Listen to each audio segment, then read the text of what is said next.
La vie de Bruno Pelletier, l'un des chanteurs et acteurs les plus talentueux du Québec, a été un long et riche en émotions, des plus belles heures de sa carrière aux plus grandes souffrances de sa vie personnelle. Né le 7 août 1962 à Charlebourg, en banlieue de Québec, Bruno Pelletier est devenu une icône de la musique et du théâtre francophone, surnommé le génie de la chanson française.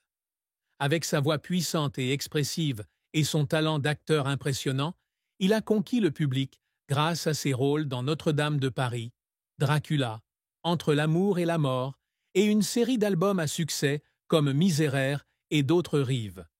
Marié à Mélanie Pelletier depuis 2010 et père de Thierry Pelletier, il a tenté de concilier carrière et famille, non sans difficulté.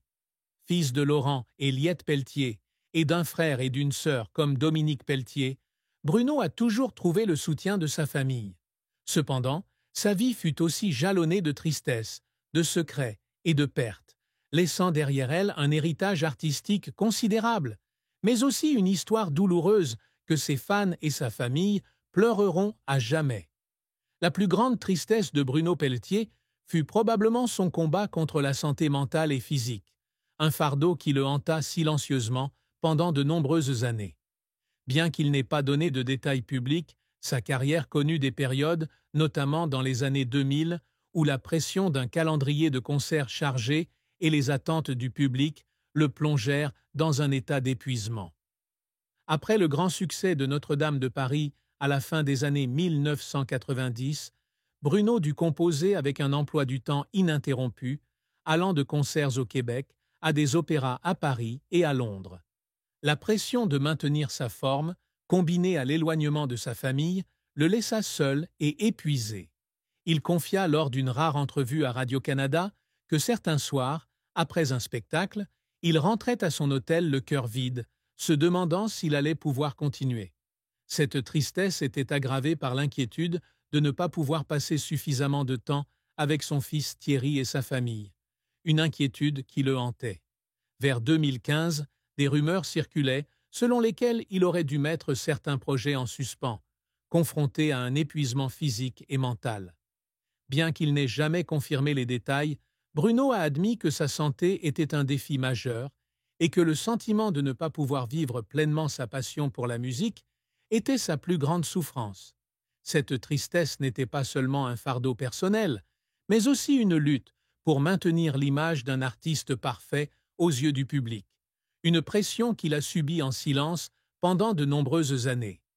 La carrière de Bruno Pelletier est un long parcours, jalonné de grands succès, d'échecs et d'efforts constants. Il débute dans les années 1980, jeune et passionné de musique. Né à Charlebourg, Bruno reçoit sa première guitare de son père, Laurent Pelletier, à l'âge de 7 ans, ce qui allume son amour pour la musique. En 1983, il rejoint des groupes anglophones comme Amanite et Sneak Preview, qui se produisent dans sa ville natale. Cependant, désireux de tisser des liens plus étroits avec son public local, il fonde le groupe Pell, chantant en français, marquant un tournant dans sa carrière. À 23 ans, il s'installe à Montréal, capitale culturelle du Québec, et commence à chanter dans les bars. En 1989, il participe au concours Rock en vol, où il reçoit un prix spécial pour la qualité musicale, sa première reconnaissance. En 1991, il tient un rôle dans la comédie musicale Vue d'en haut au Festival des Montgolfières de Saint-Jean-sur-Richelieu, puis, en 1992, il participe à Les Fous du rock'n'roll, se produisant 40 fois, confirmant ainsi son talent scénique. Son grand succès survient en 1992, année de la sortie de son premier album, Bruno Pelletier, et de son interprétation de James Dean dans l'opéra rock La légende de Jimmy de Luc Plamondon et Michel Berger. Cette pièce, jouée à Montréal et à Québec, le rapproche du public. En 1994, il participe aux Francopholies de La Rochelle, une étape internationale marquante, puis revient à Paris pour jouer dans Starmania au théâtre Mogador, où il totalise 400 représentations à la fin de l'année. Son deuxième album, Défaire l'amour, sort en 1995 et reçoit un accueil favorable. Son apogée est atteinte en 1997 avec son troisième album, Miserere, qui se vend à plus de 200 000 exemplaires et lui vaut le Félix du meilleur interprète masculin au Québec. La même année, il participe à la série télévisée québécoise Omerta 2, démontrant ainsi sa polyvalence. De janvier à août 1998, il donne plus de 100 concerts au Québec, consolidant ainsi son statut de superstar. Il se rend ensuite à Paris pour incarner Gringoire dans la comédie musicale Notre-Dame de Paris de Luc Plamondon et Ricardo Cocciante, un rôle emblématique interprété en France et à Londres. Son quatrième album, D'autres rives, sort simultanément en Europe et au Québec en 1999, devenant l'un des albums francophones les plus vendus au Canada en 2000.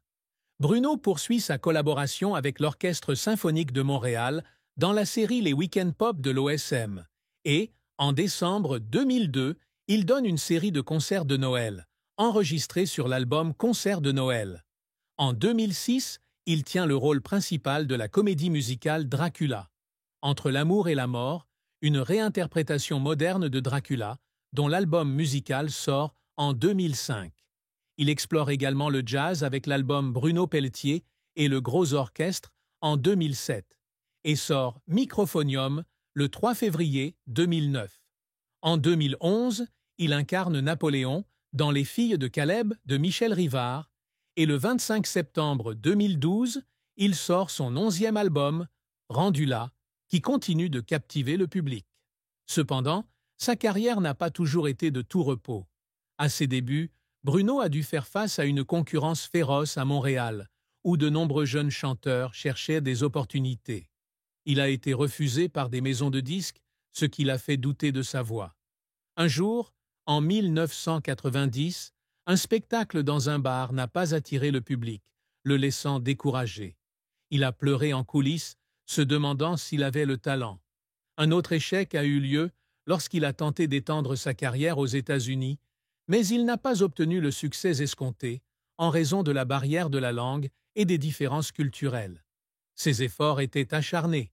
Il a travaillé sa voix pendant des heures, a pris des cours auprès d'artistes comme Charles Aznavour et a travaillé jour et nuit pour préparer des comédies musicales. Avant sa prestation à l'Olympia, en 1998, épuisé par les répétitions, il pleurait dans les loges sous la pression. Mais cette performance réussit à apaiser sa douleur. La persévérance de Bruno Pelletier l'a aidé à surmonter l'échec et à devenir une légende de la musique et du théâtre francophone. La fin de vie de Bruno Pelletier fut triste. Son retrait progressif des projecteurs, dû à sa santé déclinante et à son désir de vivre une vie plus paisible. Au début des années 2020, après de nombreuses années de dévouement indéfectible, Bruno commença à réduire la fréquence de ses représentations. Après avoir annoncé son intention de reprendre le rôle de Gringoire dans Notre-Dame de Paris pour la tournée canadienne de 2022, il dut faire face à des problèmes de santé, probablement liés à l'épuisement et aux séquelles de son emploi du temps chargé. Malgré ses efforts, il ne put participer à l'intégralité de la tournée, ce qui lui laissa le cœur brisé. Bruno, qui disait autrefois que la scène était son « chez-soi », se sentit comme s'il avait perdu son âme en se produisant comme avant. Il mena une vie plus tranquille au Québec, partageant occasionnellement ses expériences sur les réseaux sociaux, mais son absence laissa le public dans le deuil. Dans une entrevue accordée au Journal de Québec en 2023, il exprima sa tristesse de ne plus pouvoir poursuivre son dévouement comme avant et le sentiment d'être oublié par l'industrie musicale, alors que de jeunes artistes prenaient le dessus sur le marché.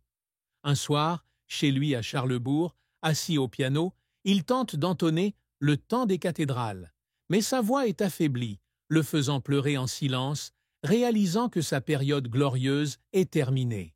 Cette triste fin est la douleur d'un artiste autrefois superstar, désormais confronté au silence de la scène. L'amour et le mariage de Bruno Pelletier sont des chapitres chargés d'émotions, mais non dénués de tristesse. Il épouse Mélanie Pelletier le 8 août 2010, après une période de fréquentation. Mélanie devient un soutien indéfectible, le soutenant dans les hauts et les bas de sa carrière. Ils ont un fils, Thierry Pelletier, que Bruno aimait tendrement. Leur mariage est une source de réconfort, Mélanie étant toujours à ses côtés, des concerts au Québec, aux tournées en Europe. Cependant, avant de rencontrer Mélanie, Bruno a connu des relations amoureuses infructueuses. Dans les années 1990, alors que sa carrière était en plein essor, il entretenait une relation avec une femme du monde du spectacle, mais la pression de son emploi du temps chargé et la distance qui les séparait menèrent à leur rupture. Cette tristesse fit souffrir Bruno, qui avait le sentiment de ne pas pouvoir concilier son amour et sa passion pour l'art. Un jour, après un spectacle à Paris, il pleura seul dans une chambre d'hôtel, pensant au sacrifice que l'amour exigeait. Bien que son mariage avec Mélanie fût heureux, il ne fut pas sans difficulté.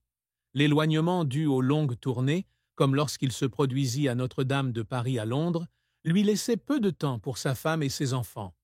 Bruno se sentait coupable et, un jour, de retour d'un long voyage, il trouva Mélanie épuisée par les tâches ménagères, ce qui le poussa à fondre en larmes et à s'excuser. La pression publique, alors que les médias scrutaient sa vie,